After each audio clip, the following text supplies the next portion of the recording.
How to look up for your Bitcoin address on your Coinbase application.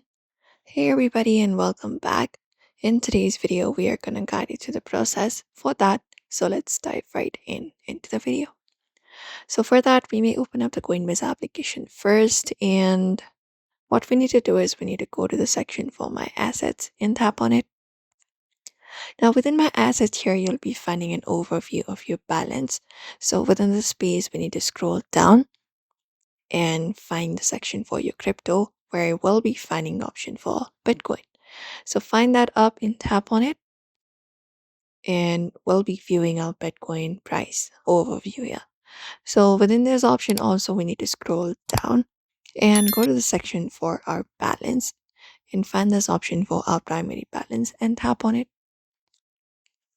Once we tap on it, we'll be finding this page with our performance, etc.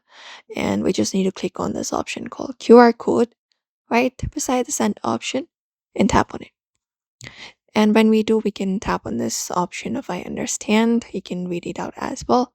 And when you confirm it up, we'll be finding this space right here with the Bitcoin address that we are looking for, which is this one right here. We can even use the QR code or the address. We can copy it by tapping on this copy option. But usually this is how we look out for it. We can share it once you find it up. So we hope this video was helpful to you. Give this video a like and subscribe for more tips and tutorials.